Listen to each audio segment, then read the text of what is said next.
All right, welcome. Today we're going to crack open a problem solver's toolkit. We're going to demystify some of the most common statistical tests out there. And I'll show you how they're not just, these abstract formulas from a textbook. Nope, they are practical, real-world tools for answering actual questions. Ready? Let's get into it. When you really get down to it, it all starts with one single fundamental question. Say you see a pattern in some data or a difference between two groups. How do you know if what you're seeing is a real, meaningful discovery or if it's just random chance? That right there, that's the core problem that statistical testing was literally invented to solve. The official name for this whole process is hypothesis testing. It's basically a structured way of using data to figure out if what we're seeing is a real effect or just a coincidence. Think of it as the formal way to go from, I think there's a difference here, to, okay, I have actual statistical evidence that there's a difference. So, let's start with maybe the most common problem you'll ever run into. Comparing the average of one group to some kind of benchmark, or comparing the averages of two totally different groups. For this job, we've got two main tools in our kit, the z-test and the t-test. So this really boils it all down to one single critical question. And it's this: do you know the standard deviation for the entire population? And standard deviation is just a fancy way of saying how spread out the data is. If you actually know the variability for the whole group, you can use a z-test. But if you don't, and let's be real, in the real world you almost never do, then you use a t-test. It's that simple. Let's break that down a bit more. Z-tests are great when you've got a really large sample size. We're talking 30 or more. And, critically, you already know the population's variance, its overall spread. T-tests, on the other hand, are the versatile workhorses. They're built for smaller samples or situations where you have to estimate that spread just from the data you collected. And honestly, that's why you see t-tests so much more often out in the wild. And both of these tools, z-tests and t-tests, they come in a few different flavors depending on the job at hand. A one-sample test is for when you're comparing your group against some known standard, like a national average. A two-sample test compares two totally separate, independent groups.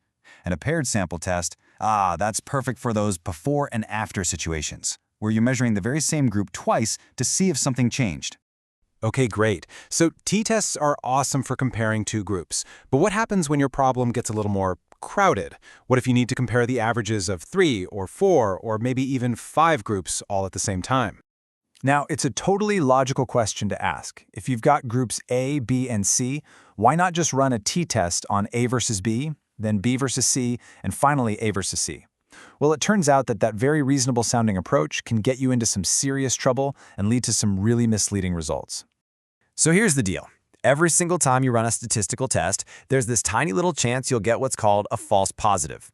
That's when the test says, hey, there's a difference here, when in reality, there isn't one. It's called a type 1 error.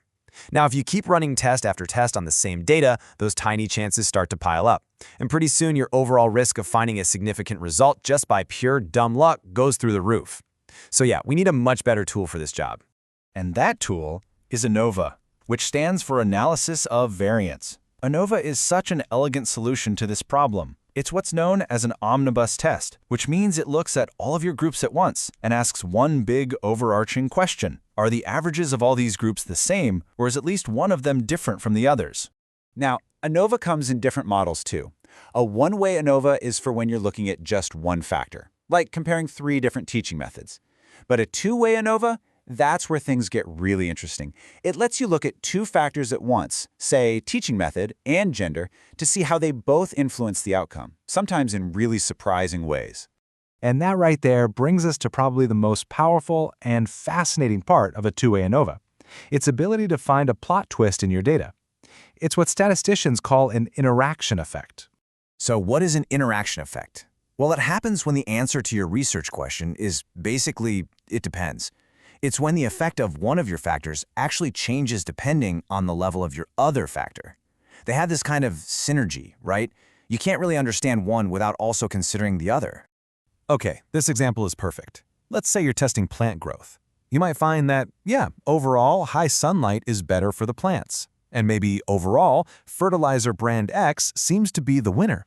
But the interaction effect could reveal something huge. It might show that brand X is only the best in high sunlight. Put it in low sunlight, and suddenly brand Y is actually better. See? The effect of the fertilizer depends on the sunlight. That's the interaction. And that's the absolute crucial point here. If you find a significant interaction, it changes everything. You can't just say sunlight is good or brand X is good anymore. The story isn't that simple. The real story is in how they work together, and it's always way more complex and way more interesting. Now, everything we've talked about so far, t-tests, ANOVA, they all deal with what's called continuous data. You know, things you can measure, like test scores or height or temperature. But what if your data isn't about averages at all? What if it's just about counting things in different categories? For that kind of problem, we need a totally different tool. It's called the chi-square test. This test is designed specifically for categorical data, for counts. The way it works is by comparing the numbers you actually observed in your study to the numbers you would expect to see just by chance if there was no relationship between your variables at all. So, the chi-square test really has two main jobs. The first is a goodness of fit test. That's when you check if your sample data matches the proportions you'd expect in the general population, like do the colors in your bag of M&Ms match what the company says they should be. The other job is the test of independence. This checks if two categorical variables are related at all. For example, is there any real link between a person's favorite movie genre and their zodiac sign, or are those two things completely independent? Wow, okay, we've covered a lot of ground and pulled quite a few tools out of the kit. So, the big question is, how do you put it all together? When you're faced with a problem, how do you know which tool to grab? It really just comes down to a simple, step-by-step process. First things first, what kind of data are you looking at? Is it continuous, like averages and measurements?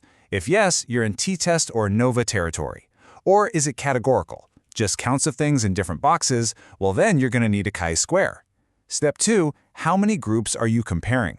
Just 2? Easy, that's a job for a t-test. 3 or more? That's when you bring out the big gun, ANOVA. See, answering these few questions points you directly to the right tool for the job. I love this quote from Ronald A. Fisher, who's basically the father of modern statistics. It perfectly captures the whole point of this toolkit. Picking the right test isn't just some technical thing you have to do. It's about taking responsibility for understanding the real story that your data is trying to tell you. The tool you choose literally determines the meaning you can uncover. So there you have it, a foundational toolkit for asking and answering questions with data. The next time you spot a pattern or wonder if there's a real difference between two things, you'll know how to find out. The only question left is, what are you going to investigate first?